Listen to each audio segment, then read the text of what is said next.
레위기 주제가 거룩이라고 했습니다. 특히 하나님의 백성은 하나님 앞에 거룩히 행하여야 될 것을 이렇게 규례로 정하고 있는데요. 오늘 19절부터 보면 여인이 월경으로 불결한 동안에 그의 하체를 범하지 말라 그랬습니다. 이는 그 약자보호법 지난번에 말씀드렸는데요. 그 여인의 그 건강이 약해져 있는 그때에 그에게 다른 질병이 없도록 하기 위해서 보호하기 위한 그 목적이 여기에 담겨져 있다 말씀드렸고요. 21절에는 자녀를 몰래에게 주어 불로 통과하게 하거나 불에 태우지 말라는 것입니다. 이것이 하나님을 욕되게 하는 것이다 그랬어요. 이렇게 몰렉이 그 의자에 앉아 있는, 그래서 얼굴은 마치 송아지 같은 얼굴을 하고 이제 몸과 다리는 다 이제 사람의 형상을 가지고 있는 것이 이 몰렉인데, 그 의자 밑에 이제 제단이 있는 거죠. 그래서 거기에 불을 질러 놓고 자기 자녀들을 거기에 지나가게 하거나 거기에 태워서 몰렉에게 드리는 그런 가나안의 신을 섬기는 풍토가 있었어요.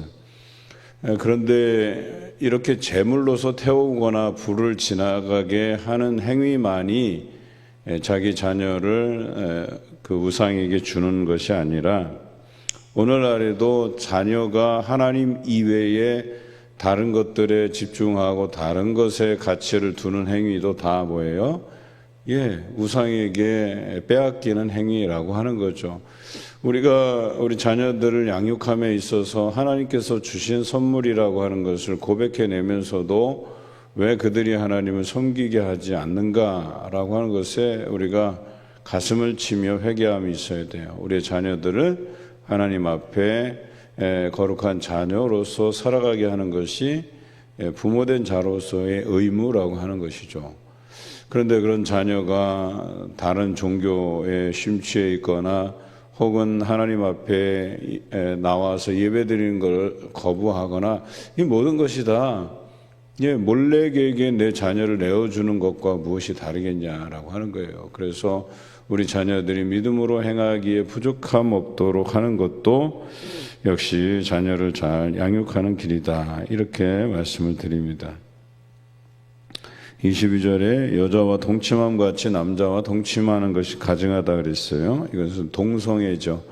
이 동성애에 대해서 금하고 계신 것을 이야기합니다.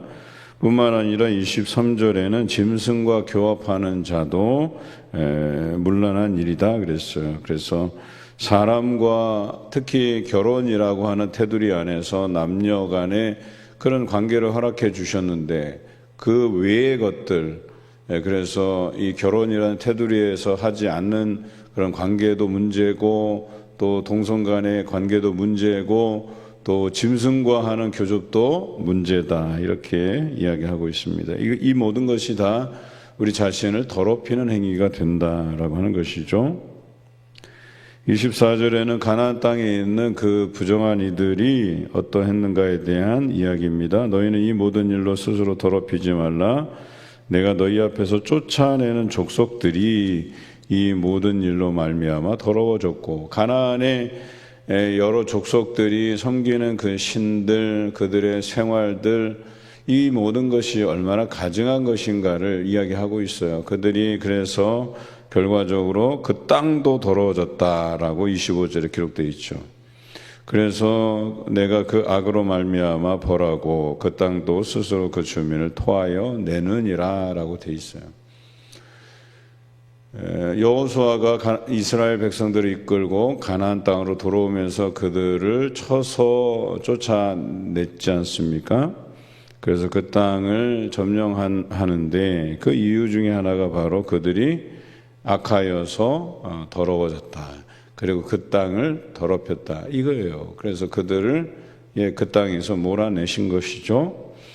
이스라엘을 그 땅에 살게 하신 목적 외에도 그 땅의 거민들이 악하고 더러운 일을 행했기 때문이다라고 하는 것이죠. 이처럼 우리의 죄악이라는 게 나만 더럽히지 않는다는 거예요. 그 풍토를 더럽히게 만든다. 여기서 말하는 땅은 그저 내가 그냥 밟는 땅, 고기 그 영역들만 의미하는 게 아니에요. 분위기를 흐린다 이런 뜻이에요. 여기서 풍토를 더럽힌다는 것은. 죄라고 하는 것이 그래요. 우리 공동체에 죄가 들어오게 되면 그 죄가 이 사람 저 사람에게 퍼져서 그 악한 것에 영향을 받게 된다는 것이죠. 여러분, 나쁜 생각을 그렇게 나누다 보면 그게 옳은 줄 알고 이 사람 저 사람 다 그런 생각에 휘말려서 정말 악한 생각들이 자리 잡을 때가 있다는 것이죠. 공동체가 그런 자정 능력이 없잖아요. 우리가 말씀을 통해서 이것이 하나님이 원하시는 길인지 그렇지 않은지를 정확히 이해해야 되는데, 그렇지 아니하고 그냥 상황에 휘둘린 거. 이 사람은 우리 편, 저 사람은 다른 편. 다른 편이 말하는 건 다 그러고 우리 편이 말하는 건 다 옳고, 말도 안 되는 소리죠. 그런데 오늘날 세상은 그렇게 돌아가요. 정치도 그렇고 지역색을 드러내는 것도 마찬가지고, 또 내 가족이 판단하는 건 다 옳고 너네 가족이 얘기하는 건 다 그러고, 나는 옳고 너는 그러고. 과연 우리가 성경을 가지고 그 말씀대로 살아간다고 말하는 이유가 뭘까 하는 생각이 들어요.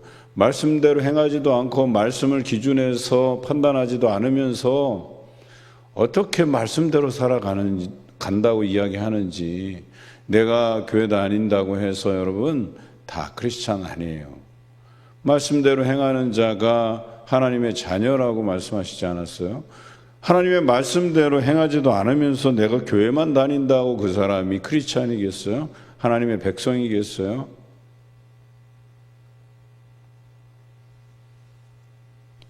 자녀가 같은 집에 산다고만 해서 다 자녀겠냐는 거예요. 부모님 말씀에 순종하고 그 가족이 추구하는 어떤 인생의 방향들을 같이 공유하고 또 착한 행실을 본받고, 이게 자녀 아니겠어요? 하나님이 거룩하니 너희도 거룩하라라고 하는 이 레위기의 주제의 말씀을 우리가 기억해야 된다는 거예요. 하나님의 백성이라고 자처하면서 하나님께서 주신 말씀은 실천하지도 않으면서 그의 가나안의 우상을 섬기는 자들과 무엇이 다르냐라고 하는 거예요. 우리는 좀 달라야 되지 않겠어요? 말씀을 우리가 듣고 그 말씀대로 실천하기 위해서는 달라야 되는 것 아니겠어요? 다른 사람들과. 다른 사람들은 속이고 빼앗고 하지만 우리는 정직하게 내어주는 사람이 되어야 되는 것 아니겠어요? 언제까지 우리가 쥐고 흔들고 남을 억누르고 그래야 되겠어요?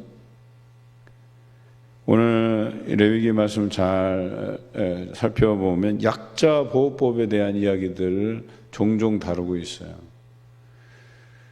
어떻게 보면 하나님 앞에 우리도 약자죠. 그래서 우리의 연약함을 도우시기 위해서 이런 규례를 만드시고, 우리가 부정하다면 다시 정하게 하시기 위한 이런 규례를 만들어 놓으셨잖아요.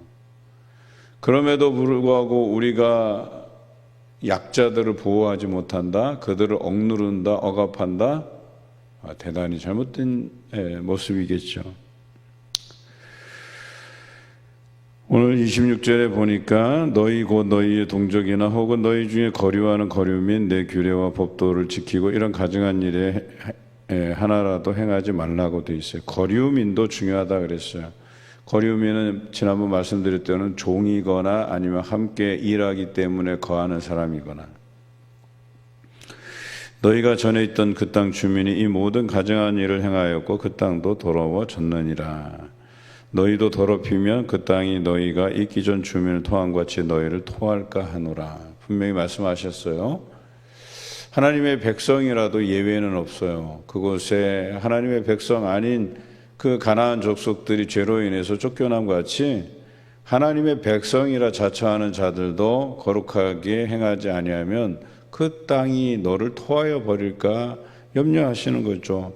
그러니까 뭐예요? 죄를 짓지 않기 위해서라도 그 규례를 통해서 그들을 거룩한 백성으로 삼으신 거예요. 거룩한 백성으로 살아가게 하신 거예요. 그들은 힘써 지켜야만 되는 거예요. 우리도 마찬가지죠. 우리가 예수 그리스도를 믿고 하나님을 섬기는 자로서 당연히 이 거룩한 길에 행하도록 노력해야 되는 거죠. 그렇지 않으면 끊어지는 거죠. 끊어진다는 것에 대해서 우리가 좀 심각하게 받아들일 필요가 있어요. 그냥 교회 나온다고 해서, 교회 등록했다고 해서 그것으로 우리의 구원이 담보된다, 보장된다, 아니라는 거예요. 우리가 믿음으로 힘써 행하지 아니하면, 거룩한 하나님의 백성으로서 말씀대로 살아가지 아니하면 끊어지리라. 이 말씀을 잘 기억하셔야 돼요. 끊어지리라. 말씀도 내 기준으로 판단하고, 또 내가 내 마음대로 해석하고, 내 유리한 대로 해석하고, 그 교만함 가운데 살다가 망하는 거예요, 결과적으로. 그래서 자기가 하나님의 선지자라고 이야기하면서 이 백성이 죄 가운데 있는데 평안하다, 평안하다, 그렇게 말하다가 뭐예요? 결과적으로 그 거짓 선지자들이죠. 그 거짓 선지자들도 멸망의 길을 걷지 않았습니까? 사람들이 요구한다고 해서 이런저런 그 요구사항에 귀 기울이다 보면, 우리가 말씀을 나눌 때에도, 그 말씀을 묵상할 때에도 자기 위주로 해석하게 돼 있는 거예요. 그래서 우리가 신학 공부를 할 때는 자기적 해석하지 말라고 그렇게 강조를 해요. 그런데 막 영적인 해석이라고 하면서 자기가 혼자 그냥 말씀 묵상하다가 엉뚱한 이단에 빠지고 엉뚱한 해설을 하고 그러는 거거든요. 목회자도 마찬가지예요. 배움이 없이는, 그런 바탕이 없이 설교하다가 엉뚱한 설교하게 되고, 정치적인 설교하게 되고, 또 자기 편 만들라고 설교하게 되고, 그러다가 교회도 망하고 자기도 망하고 다 망하는 길로 가는 거예요. 여러분들이 숱하게 보아 오셨잖아요. TV 방송을 켜도 목사라는 작자가 정치적으로 휘말리고 본인이 하나님인 줄 알아요. 본인이 이 모든 것이 다 뭐예요? 가증한 것들이 하나님께로부터 끊어지게 되는 일이라고 이야기하고 있습니다. 30절, 너희는 내 명령을 지키고 라고 되어 있어요. 이 대단히 중요한 말씀이죠. 이 모든 규례는 겁주려고 하는 것도 아니에요. 이건 지키라고 있는 거예요.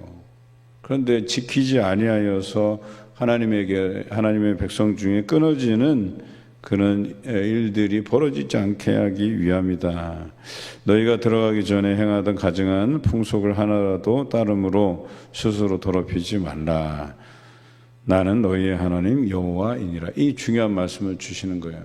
그래서 19장 뒤에 나오지만 19장에 나오잖아요. 19장 2절에 너는 이스라엘 자손의 온 회중에게 말하여 이르라.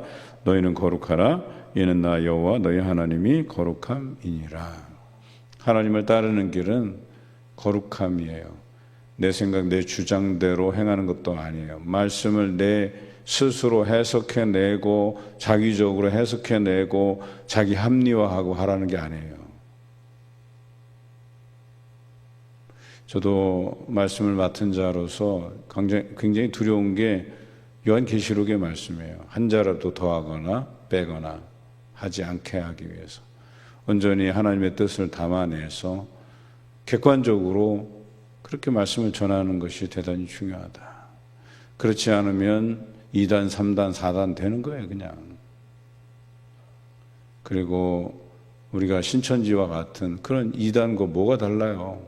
함부로 말씀을 그렇게 다루는데 그들도 그렇게 말씀을 함부로 다루다가 이상한 데로 흘러가고 이만이라고 하는 재림 예수라고 자칭 이야기하는 교주를 만들어내고 말았잖아요. 우리는 하나님 앞에 거룩하라고 하는 것은 우리 자신을 더럽히지 말 것과 하나님의 말씀을 기준으로 해서 그 말씀대로 행할 것, 그 말씀대로 행할 것은 그 말씀이 하나님께서 주신 것임을 기억하셔야 되지, 그 말씀을 잘못 해석해서 나 자신을 합리화하는 데 쓰라는 얘기가 아니에요. 오늘 이 같은 말씀으로 우리가 이대로 행함을 통해 우리 자신을 더럽히지 아니하고 하나님의 백성으로서 거룩하게 살아가시는 이 한 주간 되시기를 주님의 이름으로 기원합니다.